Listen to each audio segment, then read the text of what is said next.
Euzu billahi mineşşeytanirracim. Bismillahirrahmanirrahim. Elhamdülillahi Rabbil alemin. Vessalatu vesselamu ala nebiyyina Muhammed ve ala alihi ve ashabihi ecma'in amma ba'd. Esselamu aleyküm ve rahmetullahi ve berekatuh. Değerli Müslümanlar, artık Ramazan tamamıyla yakınlaşmıştır. Ona görə də istər-istəməz Ramazanla əlaqəli bəzi mövzular vardır ki, istərdim ki, Ramazan yetişməmiş onları sizinlə paylaşaq ki, çünki hansımızın bu məsələdə bir nöqsanımız varsa, onu Ramazana qədər düzəldək. Onlardan biri də keçən Ramazandan qalan qəzalardır. Dəyərli Müslümanlar, kimin keçən Ramazandan neçə gün qəzası vardırsa, təcili başlasın onu tamamlamağa. Çünki növbəti Ramazan yetişdikdən sonra artıq bu Ramazan ki gəldi, sənin tutmadığın o orucların üzərinə kəffarə də gələcək. Bu cərimədir. Bəli, ona görə də qəzaları tutun. Ona görə yox ki, kəffarə verməyəsən deyə. Kəffarə gözəl əməldir. Yəni, bir acı yedizdirəcəksən və yaxud da ki, bir oruca iftar verəcəksən. Yəni, bu pis əməl deyil, cəza kimi deyək. Amma ki, yenə də orucunun dəyərini sındırma. Kimin nə qəzası varsa, qəzalarını tutsun.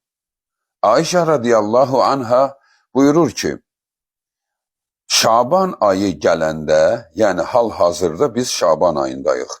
Ramazandan öncəki ay Şabandır, sonra Ramazan gəlir. Ayşə radiyallahu anha deyir ki, Şaban ayı yetişdikdə, keçən Ramazandan hansımızın nə qəzası var idisə, onu tez tamamlayardıq. Şabanda tamamlayardıq ki, Ramazana çatmasın. Bunu İmam Buxari 1950 sayılı ünvanda qeyd etmişdir. Və əsər də səhihdir.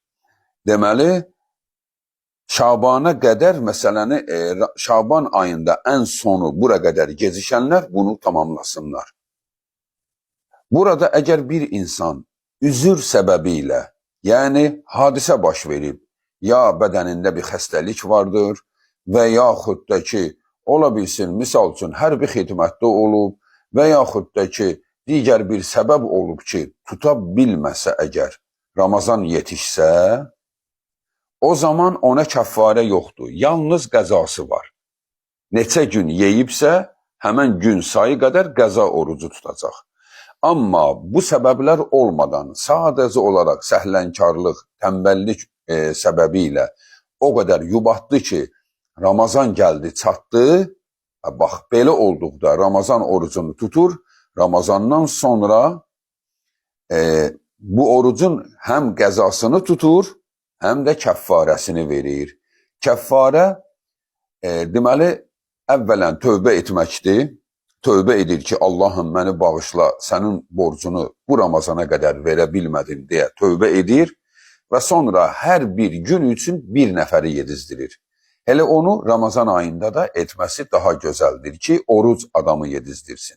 Hər gün bir nəfəri yedizdirir, amma bu yedizdirmə ondan orucu qaldırmır. Deməli, 1. Tövbə edir, 2. Hər gün üçün bir nəfər yedizdirir, 3. Həmən neçə gündürsə onun qəzasını Ramazandan sonra tutur. Bu qəzanı hökmən tutmalıdır. Amma adam yedizdirməyə gəldikdə isə bəli. Misal üçün 10 gün yeyibsə, 10 nəfəri yedizdirməlidir. 10 nəfəri istəyər tək-tək yedizdirər, istəyər bir dəfəyə yedizdirər. Bax, beləcə bunu edin, dəyərli müsəlmanlar, yubatmayın. Artıq Şaban ayıdır, artıq qarşımızda gələn 18 fevral Ramazan ayı başlayır, yəni bir ehtimaldır bu. Yəni, ya elə, ya belə, bir gün belə, bir gün belə, amma ki, yəni 18 fevral artıq çox yaxınlaşıb. Yəni, bir həftə qalıb Ramazana yetişməyə. Ona görə də diqqətli olun, qəzaları ödəyin və əgər kimdə isə Ramazan orucunu tuta bilməyən bir qadına gəldikdə, misal üçün ola bilsin ki, hamilə səbəbilə oruç tuta bilməyib, hamilə səbəbilə və yaxud da ki, digər qadınla əlaqəli mövzulara görə orucu tuta bilməyib və indi də tuta bilmir, o hal onda davam edir, o zaman onun üzərinə düşür hər gün üçün bir nəfəri yedizdirmək.